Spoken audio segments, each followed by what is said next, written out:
The NOI Post, which is a data gathering organization based in Abuja, sometimes in 2022, reported that 3 out of every 10 Nigerian adults have once suffered bullying before now, at one point in the stage while growing up.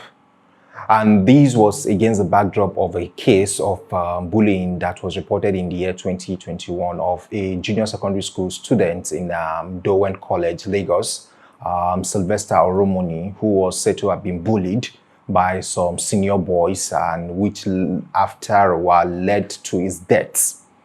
So bullying has actually been around with us from time immemorial, and but then with the rising case of bullying in Nigeria today, it actually calls for concerns, and this will be the basis of our discussion today.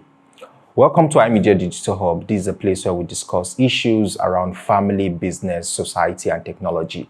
And I am glad to be hosting this session. My name is Shamsudeen Abdulrazak, and I am with... My name is Sherifat Yahaya. You're welcome. So today we're going to be discussing bullying, and bullying is any form of physical, mental, or psychological effects that is being meted on one person. So we always have in bullying, you have the person who is bullying the person, and the person who is being bullied, who can be said to be the victim. And if you look at it from time immemorial, we've had a situation whereby people are being bullied, especially with our own focus today is going to be in secondary schools. So it's something that has actually been around for a while. In secondary schools, you have a situation whereby the senior boys or the seniors or the big boys bully the small ones. And this has continued, and it's something that everybody is always waiting for me to also get to the senior class. So that when I get to the senior class, I'll also be able to bully the other ones that are coming. So it's like a chain reaction. So everybody is just waiting for their own time so that they can actually bully the other set out of young people. So, but the one of that, the case of Sylvester that actually led to his death is something that have actually raised public outcry, and it's actually feel that at any point in time, we should be able to look at the excess of bullying. Why should we even bully in the first place? Yeah, that really takes us to the causes of bullying. So there are a lot of factors that cause a person to bully his fellow student or fellow classmate like that. Like we have the low self-esteem. Yeah, if a person is suffering from a low self-esteem, like the person that bullies the other is suffering from a low self-esteem. So bullying, maybe trying to cause problem for the other person or threatening or trying to bully the other person, is a way of making him, the person that bullies, to feel better.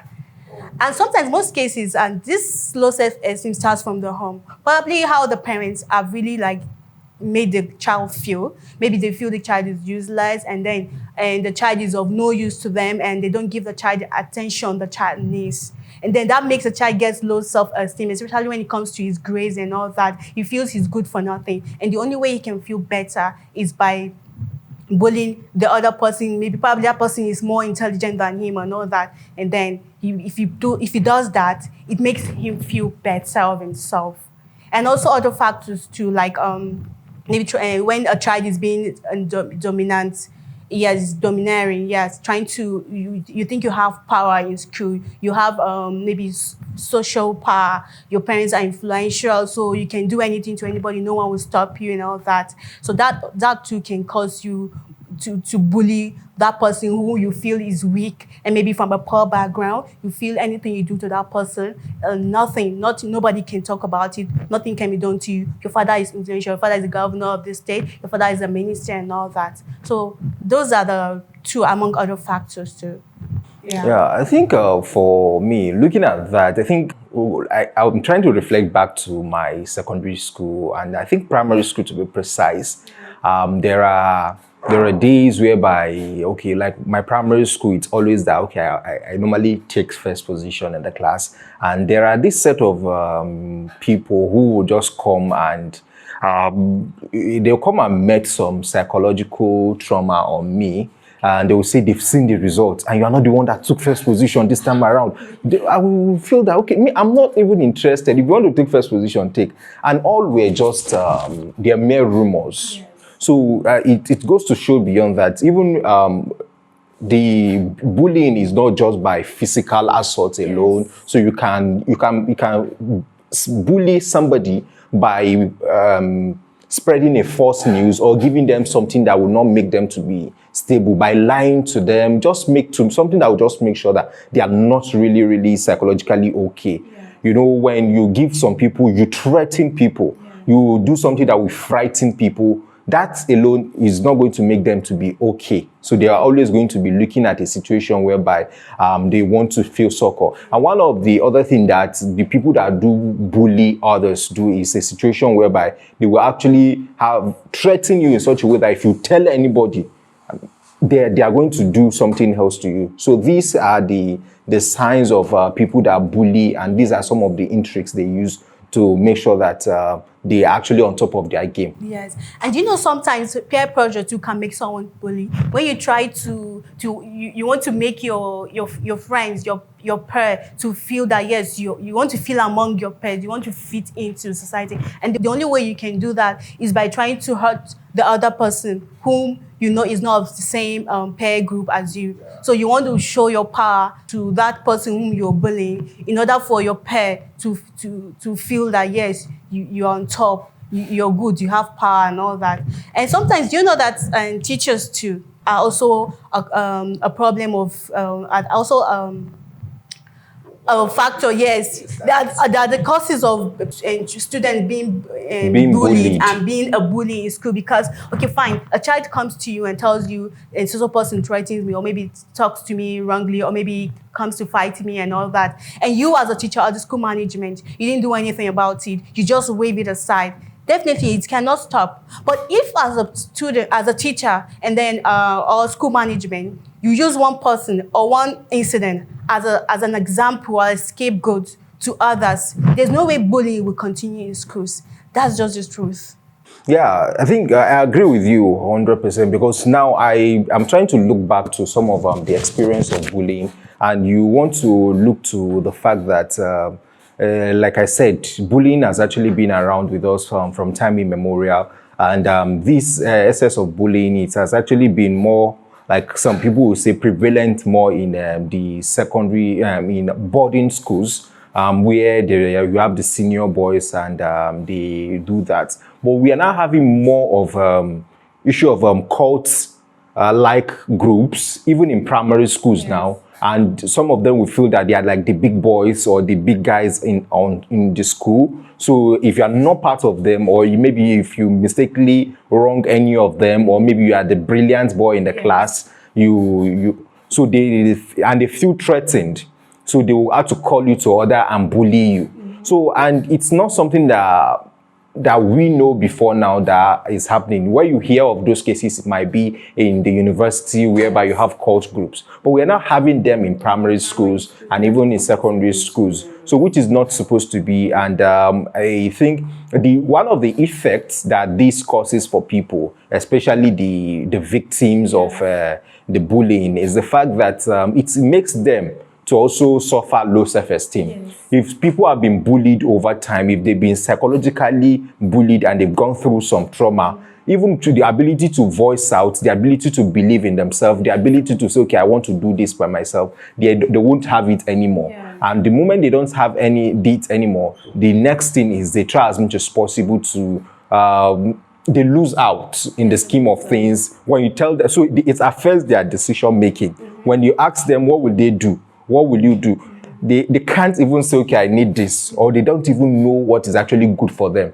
So, and it affects them in the long term. That is why you have a lot of adults who have, they've come of age, but yet they can't make decisions for themselves.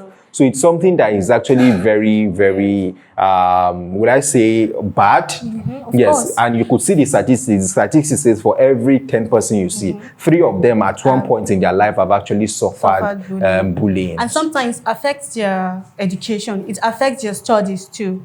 Yeah. Because if you're one time an intelligent person in school and then you suffer being bullied all the time, by your fellow classmates and all that, it affects your reading ability, it affects your listening ability, and it affects your studies, your performance in class. If you used to come first before, unfortunately, Yes, things will become different for you. yes, it affects academics. One of the long-term effects or the short-term effects is you start seeing what we call the withdrawal method. Yes.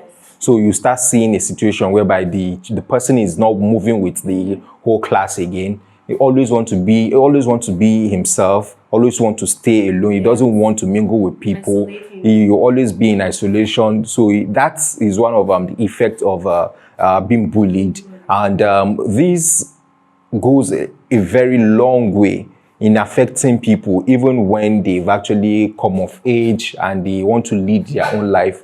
And this. So I think in any way that we need to, this is one of the way where we're actually calling on all authorities, anybody that is watching this, to try as much as possible in their own way to make sure that the bullying is actually being stopped. So we're calling on parents, we're calling on school authorities, we're calling on government to see if there are laws to make sure that no child is being bullied in school. If we have anything like an anti-bullying law, Yes. that if any child, any student bullied his fellow student, these are the penalty that is going to be attached to it. That way, you are going to be able to see that bullying is going to be stopped. Yes. I actually had a personal experience while I coordinated a young teenagers program sometimes in 2021. Okay. And I had the opportunity of working about 50 teenagers.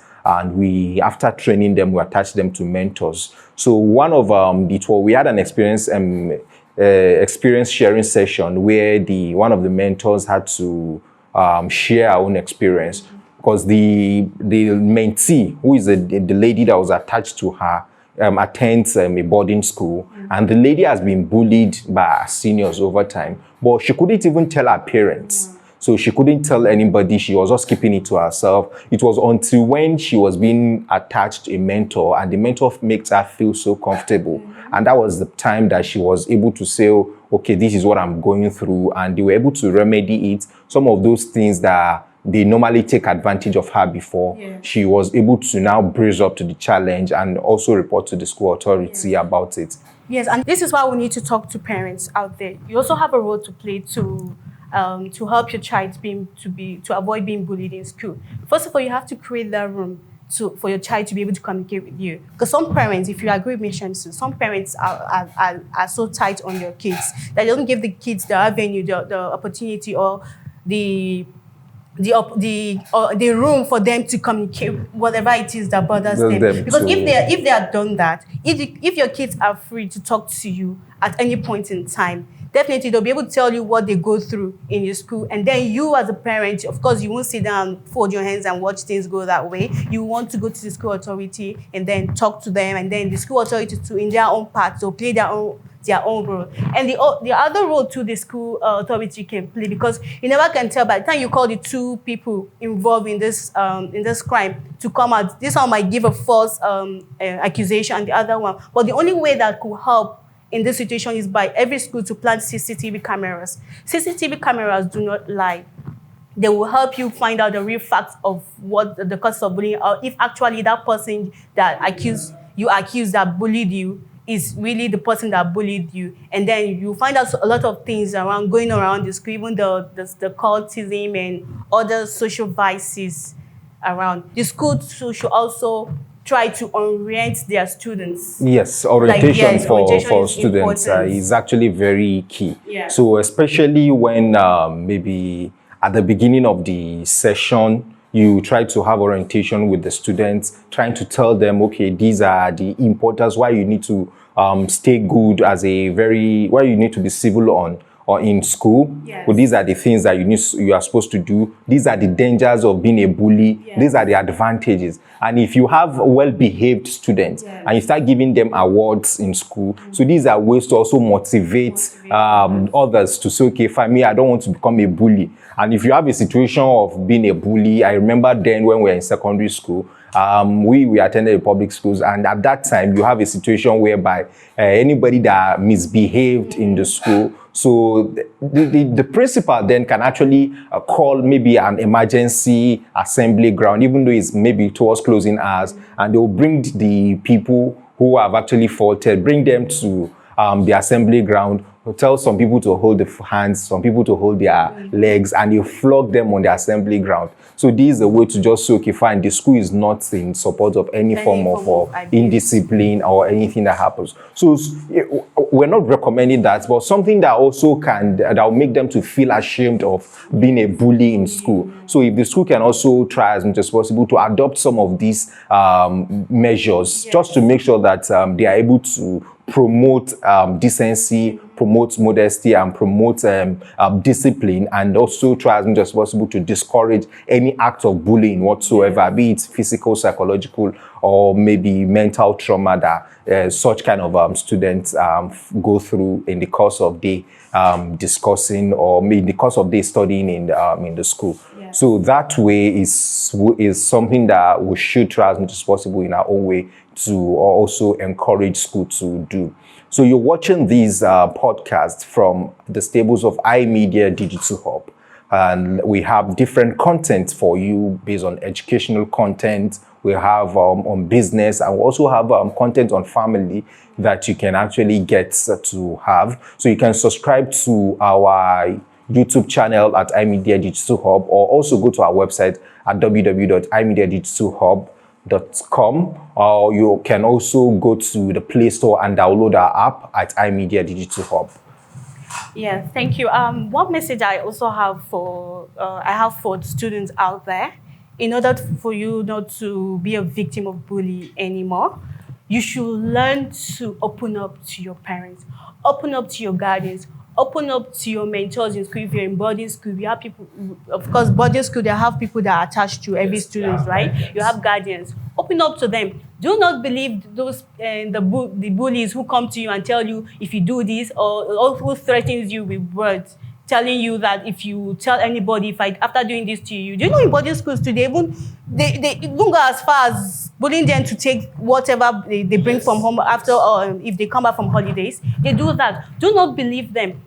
Some of them might even use forceful words, or even weapons to threaten you and tell you if you do this, if you tell your parents or tell anybody about what just happened, and I'm going to kill you, or I'm going to do this to you, I'm going to harm you. Do not believe them.